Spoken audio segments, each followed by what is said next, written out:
The journey begins. The airport buzzed with life as the early morning sun painted the glass walls with golden hues. Among the travelers was Naomi Clark, a distinguished black entrepreneur who had finally landed her first international speaking engagement. This was not just a trip. It was a culmination of years of sacrifice, dedication, and relentless determination. Her tailored beige pantsuit, coupled with a gold chain and pearl earrings, exuded both confidence and class. Naomi's carry-on, a sleek black leather bag, contained her most prized possession, the presentation that would potentially secure her a multi-million-dollar partnership. As she approached the first-class check-in line, a faint smile graced her lips. This was a small but meaningful reward for the long nights she had spent building her startup from scratch. The line was short, occupied by a handful of businessmen in sharp suits and a few travelers dressed in understated luxury. Naomi presented her boarding pass to the attendant, a man whose smile dimmed slightly as his eyes scanned her name. "First class?" he questioned, his tone polite, but tinged with disbelief. "Yes," Naomi replied with unwavering composure. He glanced at her again before printing her ticket and handing it over. "Enjoy your flight," he said, his voice neutral. Naomi took the ticket without a word, her resolve unshaken.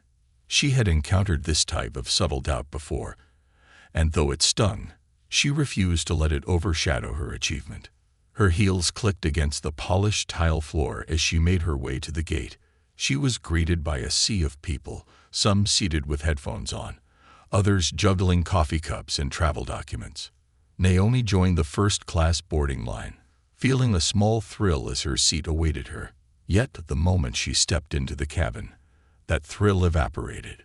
The flight attendant stationed at the entrance, a woman with perfectly coiled blonde hair and a sharp, practiced smile, offered her a once-over glance. "Welcome aboard," she said flatly, her tone stripped of the warmth Naomi had overheard in her exchanges with the passengers before her. Naomi nodded, choosing not to dwell on the slight, and proceeded to her seat -2A by the window. She tucked her carry-on into the compartment above her, smoothing her pantsuit as she sat down. Around her, the cabin brimmed with understated luxury.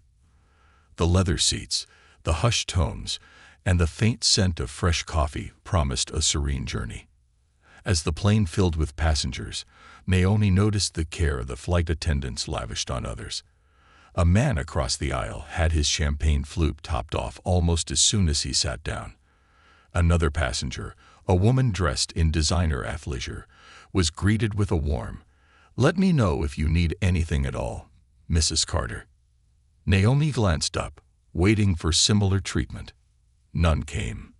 She pressed the call button, feeling the weight of the moment settle on her shoulders. It wasn't just about a drink. It was about the pattern she had endured her entire life, a pattern of quiet exclusion, of being overlooked in spaces where she undeniably belonged. The same flight attendant, Lisa, approached, her expression void of warmth. "Yes," she said curtly, standing stiffly as if her presence were a favor.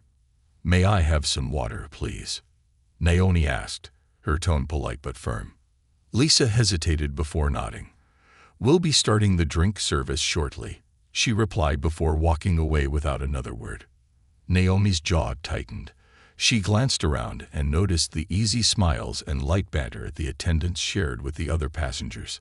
Yet here she sat, invisible to the very people whose job it was to make her feel welcome. Minutes passed, and the pre-departure drink cart came and went without stopping at her row. Naomi's patience wore thin. She pressed the button again, and this time Lisa returned, her smile thin and forced. "Can I help you with something, ma'am?" "Yes," Naomi said, her voice steady. "I couldn't help but notice that I've been skipped over for service. Is there a reason for that?" Lisa blinked, her composure faltering for a fraction of a second.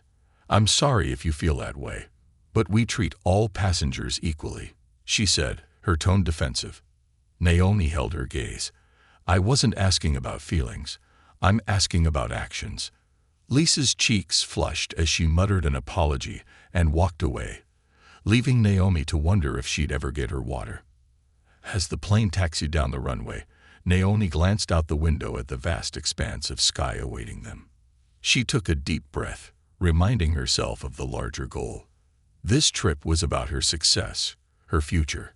She wasn't going to let small-mindedness define her journey. But even as the plane ascended, Naomi knew she couldn't stay silent. The weight of every slight, every microaggression, pressed heavily on her. This wasn't just about her.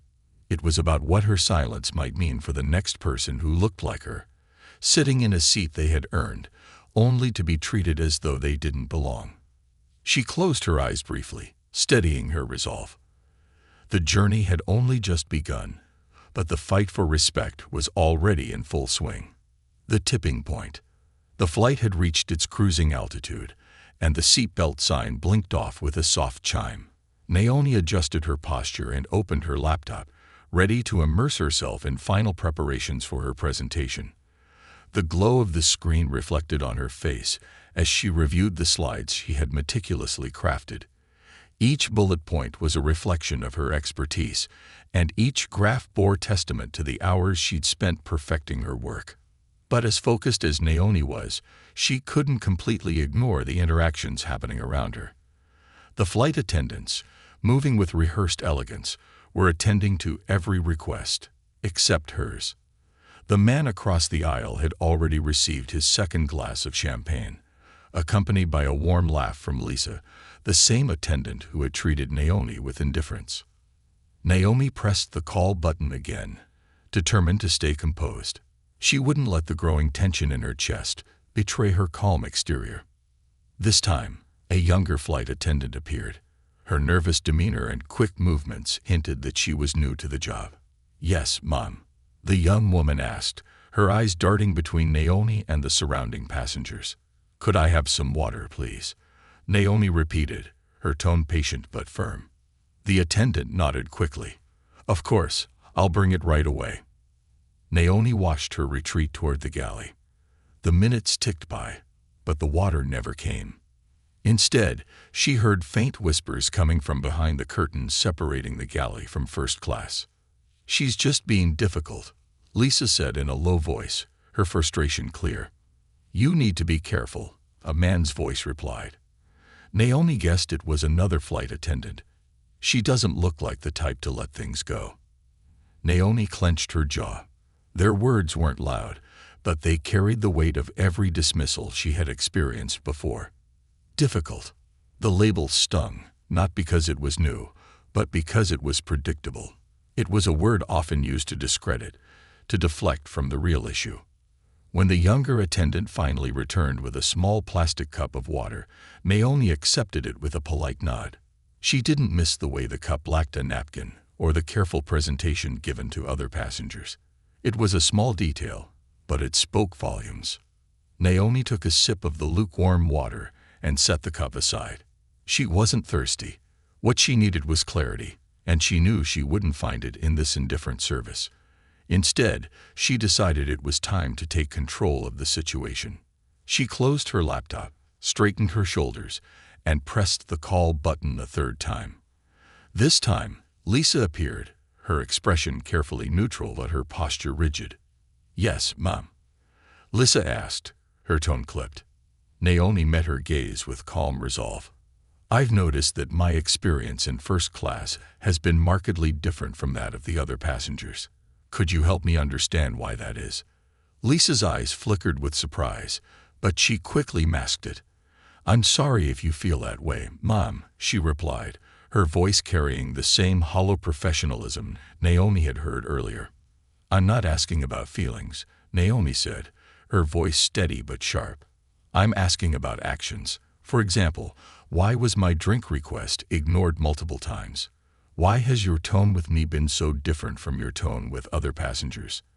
And why, when you finally brought me water, was it served with less care than the other beverages I've seen you serve?" Lisa blinked, clearly caught off guard. "I assure you, ma'am, we treat all passengers equally," she said, but her voice faltered slightly. "Do you?" Naomi asked, raising an eyebrow. "Because that hasn't been my experience." The conversation drew the attention of nearby passengers. A man across the aisle lowered his tablet, his expression a mix of curiosity and unease. A woman 2 rows ahead turned her head slightly, her gaze darting between Naomi and Lisa. Lisa shifted uncomfortably under the weight of their stares. "If you're unhappy with the service, ma'am, you're welcome to file a complaint," she said, her voice defensive. Naomi leaned back in her seat, her calm composure unbroken. "Perhaps I will," she said. Lisa hesitated for a moment before turning and walking away, her movements stiff and hurried. Naomi exhaled slowly, her hands resting on the armrests. She wasn't looking for a confrontation, but she also wasn't going to let the moment pass unchallenged. As the cabin settled into a strained silence, Naomi noticed movement at the back of the first-class section. A man in his late 40s, dressed in a navy blazer and jeans, quietly observed the interaction. His demeanor was unassuming, but his sharp eyes missed nothing. Raymond Carter, the CEO of the airline, had chosen this flight to travel incognito. He often flew anonymously in economy class to observe the service his airline provided. He had watched the interactions unfold with growing unease. From the moment Naomi had boarded, he had noticed the subtle shifts in tone, the quiet exclusions, the moments that added up to something undeniably wrong. Raymond pressed the call button above his seat, and a young attendant quickly appeared. "Yes, sir," she asked. "I'd like to speak with the senior flight attendant," he said, his voice calm but authoritative. The young woman's eyes widened slightly. "Of course, sir. I'll let her know." Naomi, still seated in her row, caught the brief exchange. She watched as Lisa made her way toward the back of the cabin, her steps hesitant. A sense of anticipation settled over Naomi. She didn't know who the man was, but his quiet authority suggested that he wasn't just another passenger. When Lisa reached the back of the cabin, Raymond stood, his presence commanding without being overt. He gestured for her to step aside, away from the passenger's view. "Ms. Marlowe," he began, his tone even but firm, "I've been observing the service in first class, and I have some concerns. Care to explain what's going on with the passenger in 2A?" Lisa's face paled as she realized who she was speaking to. "Mr. Carter," she stammered, her voice trembling slightly. "I wasn't aware you were on this flight." "That much is clear," Raymond replied, his expression hardening. "What's less clear is why you've treated one of our passengers with such a noticeable lack of care." Lisa opened her mouth to respond, but no words came. The weight of the situation had finally caught up with her. Raymond continued, his voice unyielding. "I expect an explanation, Ms. Marlowe, and I expect it now." The tipping point had arrived, and Naomi knew that the outcome of this moment would ripple far beyond this flight. The CEO steps in. The murmurs of the first-class cabin quieted as passengers settled into their routines. Some buried themselves in their books, others adjusted their noise-canceling headphones, and a few sneaked glances at Naomi, whose calm but firm stance had drawn subtle attention. Naomi herself remained composed, though the tension in her chest felt like a coiled spring. She had faced microaggressions before, but this felt different, more blatant, more dismissive, and entirely unacceptable. Meanwhile, at the back of the cabin, Raymond Carter, the airline CEO, was finishing his quiet conversation with Lisa Marlowe, the senior flight attendant. His sharp, unwavering gaze pinned Lisa in place as she stumbled through an explanation that barely masked her defensiveness. "I've been professional, Mr. Carter," Lisa said, her voice trembling slightly. Perhaps the passenger in 2A misunderstood the situation. Raymond raised an eyebrow, his expression unchanging. "Ms. Marlowe, I've observed your interactions since boarding, and what I've seen leaves no room for misunderstanding. Your tone, your actions, or lack thereof, and your attitude have been undeniably different when addressing Miss Clark compared to the other passengers. Would you care to explain why?" Lisa's mouth opened, but no words came. Her hesitation spoke volumes. "I'm waiting," Raymond said, his voice calm but with an edge of steel. Lisa glanced around nervously, her polished demeanor slipping. "I didn't mean," she began, but Raymond cut her off with a raised hand. Intention doesn't absolve impact, he said firmly. And the impact of your behavior is not only unprofessional, but also unacceptable for an airline that prides itself on service excellence. Behind the curtain, Naomi sat in her seat, unaware of the specifics of the conversation, but acutely aware of the growing tension.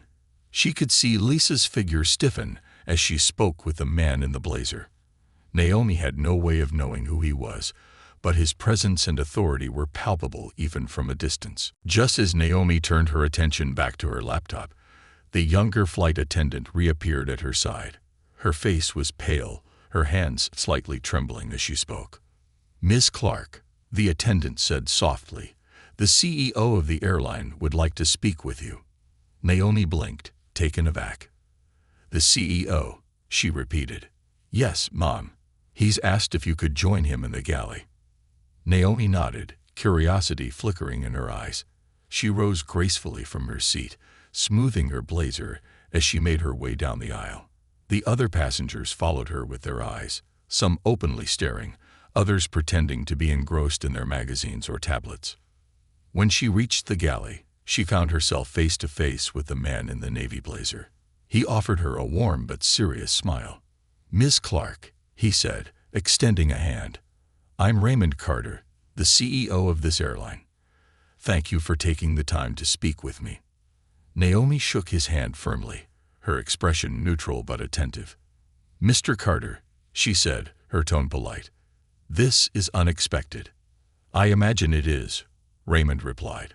"But after observing what's transpired on this flight, I felt it was necessary to address the situation personally." Naomi tilted her head slightly, intrigued.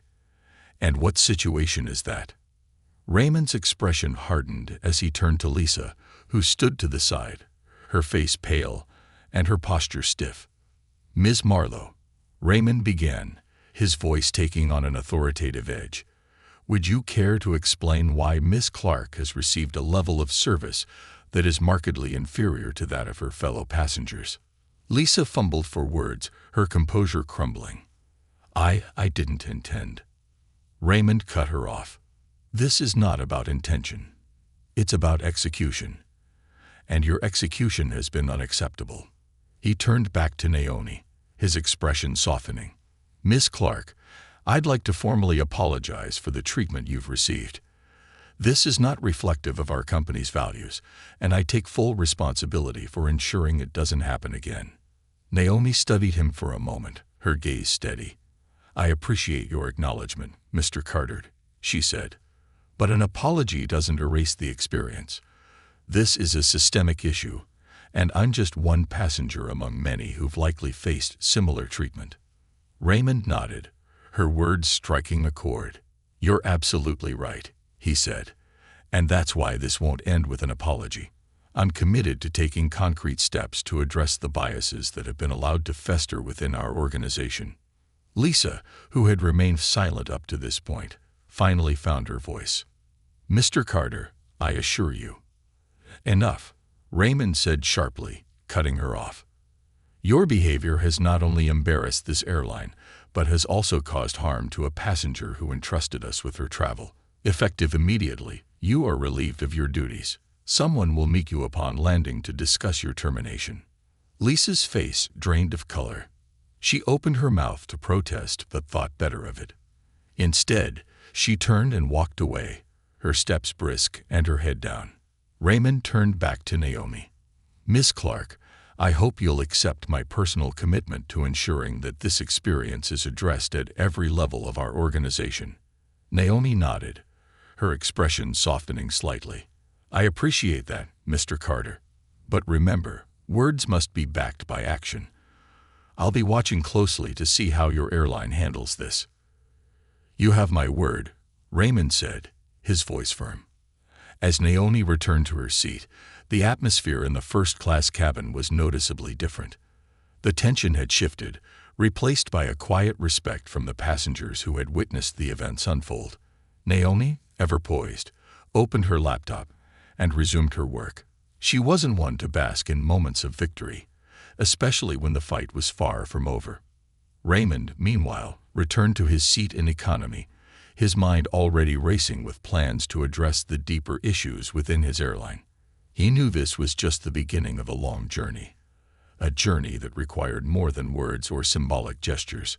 As the plane soared through the clouds, Naomi couldn't help but feel a small spark of hope. She had stood her ground, and for once, the system had responded. It wasn't everything, but it was a start.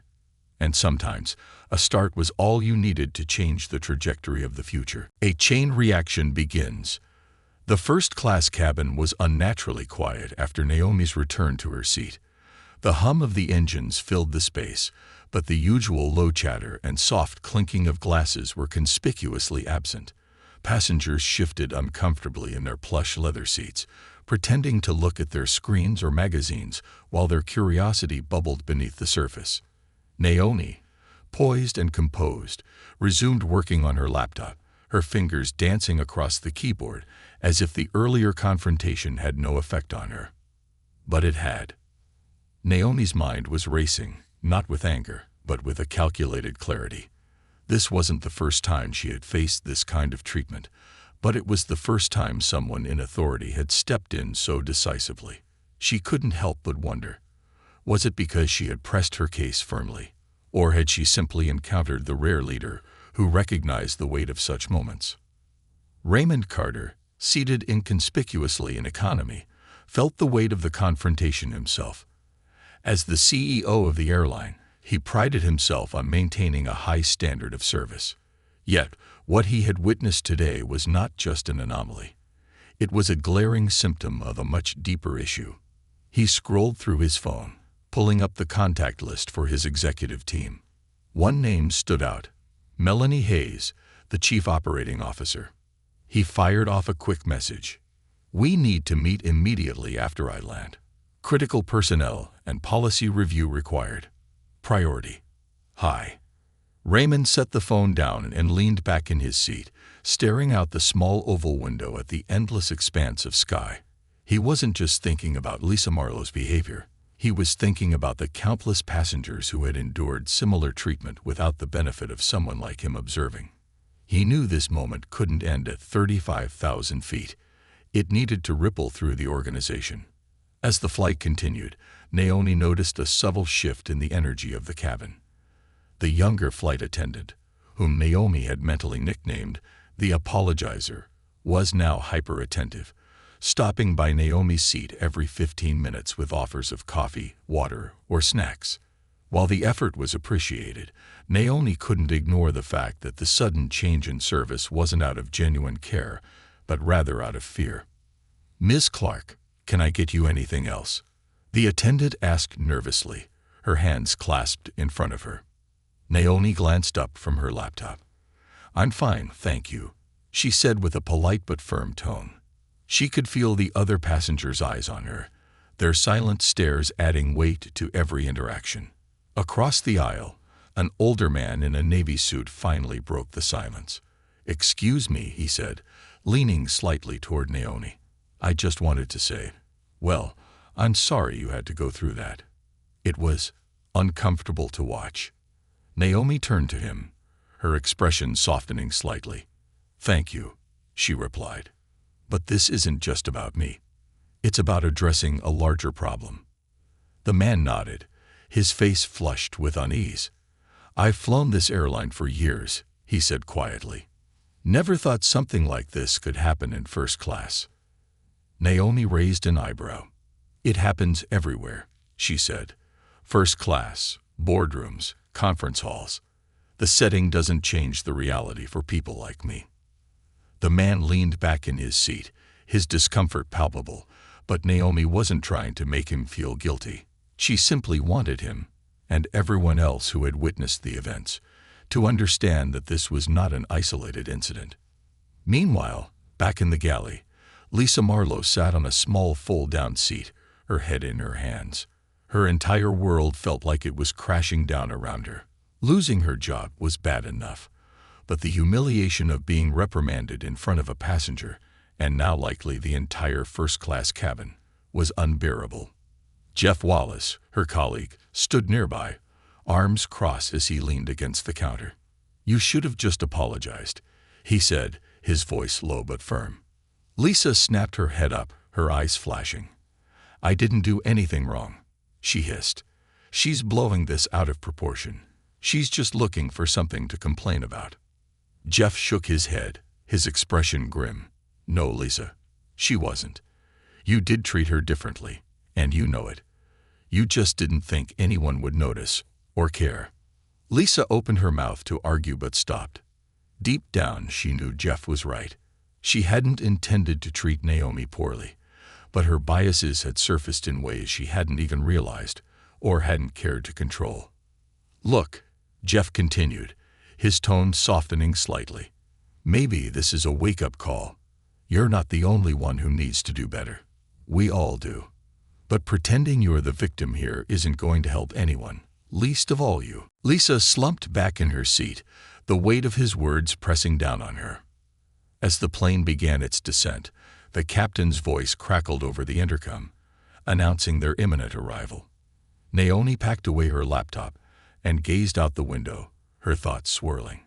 She was grateful for Raymond Carter's intervention, but she also knew this wasn't a victory. It was merely the beginning of a much larger battle. When the plane landed, the passengers disembarked with their usual rush, eager to reach their destinations. Naomi walked confidently down the jet bridge, her carry-on in tow. As she entered the terminal, she saw Raymond standing near the gate, waiting for her. "Ms. Clark," he said, stepping forward, "may I have a word before you leave?" Naomi nodded. "Of course." They moved to a quiet corner of the terminal, away from the bustling crowd. "I wanted to personally thank you," Raymond began, "not just for bringing this to my attention, but for the grace and strength you've shown throughout the ordeal. You didn't have to say anything, but you did, and that matters." Naomi studied him for a moment, her expression unreadable. "Mr. Carter, I appreciate your acknowledgement, but this isn't about me alone. This is about creating an environment where no one has to endure what I did, where silence isn't the easier choice." Raymond nodded solemnly. "You're absolutely right. I've already initiated steps to address the immediate issue, but this incident has highlighted deeper problems within our organization. I intend to make systemic changes, starting with mandatory bias training for all employees and a complete review of our service protocols." Naomi's lips curved into a faint smile. "It's a start," she said, "but real change takes time and commitment." "You have my commitment," Raymond said firmly. "And if you're willing, I'd like to invite you to join a new advisory panel I'm forming. Your perspective would be invaluable." Naomi's eyebrows lifted slightly in surprise. "An advisory panel?" "Yes," Raymond said. "We need voices like yours to guide us in making meaningful changes." Naomi considered his offer for a moment before nodding. "I'll think about it," she said. "That's all I ask," Raymond replied. As Naomi walked away, she felt a sense of cautious optimism. This wasn't the resolution of her journey, but it was a step in the right direction, a ripple that could grow into a wave of change. Behind her, Raymond watched her go, his own resolve solidifying. He had seen firsthand the impact of a system left unchecked, and he was determined to ensure that his airline would become a leader in not just service, but also equity and inclusion. The incident on the flight had sparked a chain reaction, one that neither Naomi nor Raymond could have predicted. But both knew that the true test of change wasn't in words or promises, it was in actions, and those actions were just beginning. The ripple effect. The sun hung low in the sky as Naomi exited the airport, her heels clicking purposefully on the polished floor. She flagged a taxi, sliding into the back seat with a quiet sigh. The events of the flight still weighed on her, a mix of emotions swirling within her, frustration, determination, and a cautious hope that change might truly come from this experience. As the car wove through the busy streets, Naomi's phone buzzed with incoming notifications. Her husband had texted, asking if she'd landed safely. Friends and colleagues who knew about her flight were checking in, their curiosity barely veiled. But it was an email from Raymond Carter that caught her attention. The subject line read, "Commitment to change." Naomi hesitated for a moment before opening it. The email was concise but heartfelt. Miss Clark, thank you again for your courage and candor. I've initiated immediate actions to address what happened and to ensure our organization undergoes meaningful change. I will keep you updated on our progress, and I hope we can work together to create an environment that upholds the dignity of every passenger. Warm regards, Raymond Carter. Naomi's lips pressed into a thin line. Words were easy to write. Action was the true test. She filed the email away and refocused her thoughts on the reason she was here, her presentation. She had worked too hard to let this incident overshadow her moment. Meanwhile, back at the airline's headquarters, Raymond Carter was already deep into action. He had summoned a meeting with his executive team, his usual calm demeanor replaced with a sharp edge of urgency. Seated around the polished conference table, the team exchanged uneasy glances. Melanie Hayes, the chief operating officer, broke the silence. Raymond, your message sounded serious. What's going on? Raymond leaned forward, his steely gaze scanning the room. What's going on is that we failed. Not just one passenger, but ourselves as an organization. He recounted the events of the flight, sparing no details about the treatment Naomi had endured. By the time he finished, the room was silent, the gravity of the situation hanging heavy in the air. This isn't just about one flight or one passenger, Raymond continued. It's about a culture that allows biases to influence service, and if we don't address it, we risk losing more than our reputation. We risk losing the trust of our customers. Melanie nodded slowly, her expression thoughtful. You're right. But addressing this will take more than an apology or a training session. We need a complete cultural shift. Exactly, Raymond said. And that starts with accountability. Effective immediately, I'm implementing a 3-part plan. Mandatory bias training for all employees, a thorough review of our hiring and promotion practices, and the formation of an advisory panel to guide us on equity and inclusion. A murmur rippled through the room. One executive, a middle-aged man with salt and pepper hair, raised his hand. An advisory panel. Who would be on it? Voices we've historically ignored, Raymond said firmly. People like Ms. Clark, our passenger from the flight. If she agrees, I want her to be part of this. The room fell silent again, the weight of the proposal sinking in. This isn't just about doing the right thing, Raymond added. It's about setting a standard. We have the opportunity to lead, to show that we're willing to confront uncomfortable truths and make real changes. If we don't, we'll be left behind. The ripple effect of the incident wasn't confined to the airline. Within hours of landing, word of what had happened began to spread. Social media posts from passengers on the flight trickled out, some detailing the confrontation between Naomi and Lisa, others praising the CEO's swift action. Naomi, however, had no intention of turning this into a spectacle. She focused on her presentation, pouring her energy into perfecting every detail. But as she prepared for her big moment, her phone buzzed relentlessly. She glanced at the screen to see a message from an unknown number. It read, Ms. Clark, my name is Andrea Phillips. I was on your flight, seated a few rows back. I wanted to thank you for standing up for yourself. Watching you handle the situation with such grace gave me the courage to address a similar experience I had recently. You've inspired more people than you know. Naomi stared at the message, a lump forming in her throat. She hadn't sought to inspire anyone. She had simply refused to remain silent. But the thought that her actions might ripple outward, encouraging others to speak out, brought her a sense of unexpected purpose. Back at the airline headquarters, the changes Raymond had promised were already taking shape. Training programs were overhauled, and a new committee was formed to review service standards. Employees were required to undergo workshops designed to confront and address biases, workshops led by external experts to ensure objectivity. Lisa Marlowe, meanwhile, faced her own reckoning. She had been terminated from her position, but was offered the opportunity to attend the training sessions on her own time. Initially resistant, Lisa eventually agreed. her pride giving way to a growing sense of guilt and reflection. For Raymond, the process was deeply personal. He met with employees at every level, seeking their input and listening to their stories. He wanted to understand not just where the system had failed, but also how it could be rebuilt to reflect the airline's stated values. A week after the flight, Naomi received another email from Raymond. Attached was a detailed outline of the changes the airline had implemented and a personal invitation to join the advisory panel. Naomi read the email carefully, her initial skepticism softening. It seemed Raymond was not only keeping his word, but also pushing his organization to confront uncomfortable truths. She replied with a single sentence, "Let's talk about how I can help." For Naomi, this wasn't just about improving an airline. It was about creating a world where dignity wasn't negotiable, a world where the ripple effects of one small moment could inspire a tidal wave of change. Redefining the future.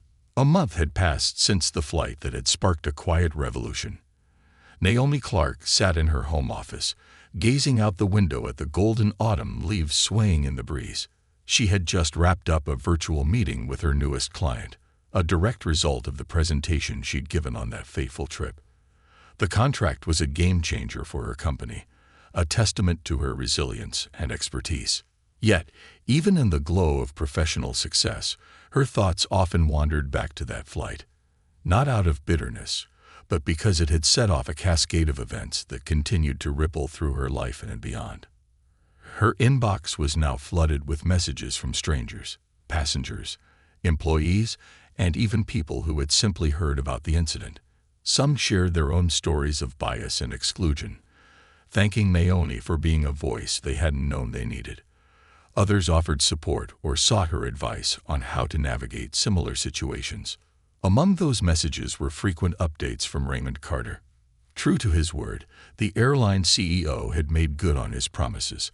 The advisory panel was now fully operational, and Naomi had accepted his invitation to join. What had initially been a reluctant yes had turned into a fulfilling role where she felt her voice truly mattered. At the airline headquarters, the changes were palpable. Employees at every level were now required to participate in a series of workshops focused on identifying and addressing implicit biases. These sessions were interactive, challenging, and eye-opening, led by experts who didn't shy away from difficult truths. Raymond had also instituted a new reporting system, allowing employees and passengers to flag incidents of bias or unprofessional behavior anonymously. Each report was reviewed by a diverse committee to ensure fairness and transparency. The changes didn't come without resistance. Some employees grumbled about the mandatory training, dismissing it as corporate fluff. Others feared the heightened accountability would lead to a culture of overcorrection. But Raymond remained steadfast, meeting skepticism with patience and unflinching resolve. "It's not about being perfect," he told his team during a town hall meeting. "It's about being better, every day, every flight, every interaction. Better." For Lisa Marlowe, the former flight attendant, the fallout from that flight had been life-changing. Terminated from her position, she had initially wallowed in anger and denial, convinced she had been unfairly targeted. But as days turned into weeks, Lisa began to reflect on her actions, or rather, her inactions. The training sessions she attended voluntarily had been a turning point. She was forced to confront the subtle biases she hadn't even realized she held, the assumptions she had made without questioning why. One exercise, in particular, stayed with her. Participants were asked to write down a time they had felt excluded, then discuss how they might have unknowingly made others feel the same way. Lisa had hesitated at first, but when she spoke, the room grew quiet. "I spent my whole life telling myself I'm a good person," she said. "But being good isn't enough if it doesn't translate into action. I failed that passenger because I didn't see her as a person who deserved my full attention. And that's on me." It was a moment of raw vulnerability that marked the beginning of Lisa's transformation. She reached out to Raymond and Naomi to apologize directly. Naomi, ever composed, accepted the apology with grace, but didn't shy away from reminding Lisa that accountability was only meaningful if followed by action.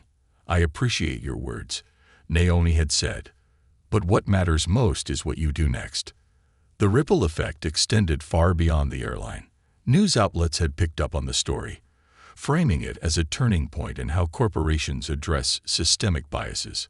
Social media buzzed with hashtags like #FlyFair and #AccountabilityInAction, sparking broader conversations about equity and inclusion in industries ranging from hospitality to healthcare. Naomi found herself at the center of this movement, invited to speak at panels, conferences, and even universities. While she was grateful for the platform, she often reminded her audience that the story wasn't about her alone. "This is about what happens when systems are challenged and people demand better," she said during one keynote address. "It's about understanding that bias isn't always loud or overt. Sometimes it's in the smallest actions, the quiet exclusions, the things we tell ourselves don't matter, but they do." Her words resonated deeply, inspiring organizations and individuals to take a closer look at their own practices and beliefs. One crisp afternoon, Naomi found herself back at the airline's headquarters for an in-person meeting of the advisory panel. The group consisted of a diverse mix of passengers, employees, and external experts, each bringing unique perspectives to the table. As the meeting began, Raymond addressed the room. "Today, I want us to focus on progress," he said. "What have we accomplished, and what still needs to be done?" Naomi listened as others shared updates, from improved passenger satisfaction scores to testimonials from employees who felt more empowered to speak up.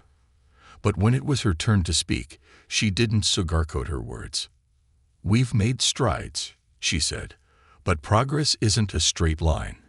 It's easy to slip back into old habits when the initial urgency fades. That's why accountability has to be ongoing. This can't just be a moment, it has to be a movement." Her words sparked a lively discussion, the group debating how to sustain momentum without letting complacency creep in. Naomi left the meeting feeling both hopeful and determined, knowing the work was far from over, but confident it was heading in the right direction. As she drove home that evening, Naomi reflected on how much had changed since that flight. What had started as a moment of frustration and exclusion had evolved into something far greater, a catalyst for change, not just for the airline, but for herself and countless others. The journey hadn't been easy, and there were still days when the weight of it all felt overwhelming. But Naomi had learned that strength didn't come from avoiding challenges. It came from facing them head-on, even when the odds seemed insurmountable. As she pulled into her driveway, Naomi's phone buzzed with a new email. It was from Raymond, updating her on the latest initiatives and thanking her once again for being a driving force behind the change. She smiled, a small but genuine smile. The fight wasn't over, but for the first time in a long time, she felt something she hadn't dared to feel before. Hope. And hope, Naomi knew, was where all change began. Naomi put down her phone, stepping out of her car and taking a deep breath of the cool evening air. Her heels clicked softly on the stone path leading to her front door, the sound steady and grounding. The house was quiet when she entered, but the warmth of familiarity wrapped around her like a comforting embrace. She set her bag down, kicked off her shoes, and poured herself a glass of water. She sat at the kitchen table, her mind buzzing with the events of the day. For all the strides made, she knew the road ahead was long. Change, especially systemic change, required perseverance, accountability, and constant vigilance. But for the first time, she felt like she wasn't walking that road alone. Her thoughts were interrupted by a soft chime from her phone. Another message, this time from Andrea Phillips, the woman who had messaged Naomi after witnessing the events on the flight. "Naomi, I wanted to share something with you. I recently brought up the biases I've faced at work with my manager. It was hard, but your courage inspired me to speak up. To my surprise, they listened, and changes are being made. Thank you for being the spark I needed. You've given so many of us a voice." Naomi smiled, her chest swelling with quiet pride. This, she thought, is why the fight matters. It wasn't just about her or the people in that first-class cabin. It was about everyone who felt unseen, unheard, and undervalued. At the airline headquarters, Raymond Carter was working late in his office. The lights of the city twinkled outside his window as he reviewed reports detailing the progress made since Naomi's flight. Training completion rates, anonymous feedback scores, and service evaluations showed a positive trend. But Raymond wasn't satisfied. He knew that real success couldn't be measured in numbers alone. It had to be felt in the experiences of every passenger and employee. A knock at the door pulled him from his thoughts. Melanie Hayes stepped in, holding a stack of documents. "You're still here?" she asked, setting the papers on his desk. Raymond chuckled softly. "I could say the same about you." Melanie smiled, pulling up a chair. "I wanted to share something with you. We've been receiving letters from passengers, thanking us for the changes they've noticed. And not just first-class passengers, economy, too. It's working, Raymond." Raymond leaned back in his chair, his expression thoughtful. "It's a start," he said, "but there's more to do. This isn't a project we can finish and file away. It has to become part of who we are." "It already is," Melanie replied, "because you made it personal, and because of people like Naomi Clark, who refused to let us ignore what needed to change." Raymond nodded, a sense of resolve settling over him. "Then we keep going." Months turned into years, and the airline's transformation became a model for others to follow. The changes Naomi and Raymond had fought for were embedded into the company's DNA, shaping not only its policies, but also its culture. Naomi continued to serve on the advisory panel, her role expanding as other organizations taught her expertise. Her voice became one of the most prominent in the movement for equity and inclusion, not just in the corporate world, but across industries. But despite her growing influence, Naomi remained grounded. She never forgot the flight that started it all, the moment she decided to demand respect, and the ripple effect that followed. One evening, after a particularly long day, Naomi received an unexpected package. Inside was a handwritten letter from Raymond and a framed photograph of the advisory panel during their first in-person meeting. The letter read, "Naomi, this journey began with your courage and your refusal to accept anything less than dignity. You turned what could have been a fleeting moment of frustration into a legacy of change. Thank you for challenging us, for holding us accountable, and for inspiring us to be better. This is only the beginning, but because of you, the future looks brighter." Naomi placed the letter down, her fingers lightly brushing the frame. She gazed at the photo, her heart swelling with a quiet pride that came not from accolades or recognition, but from knowing she had made a difference.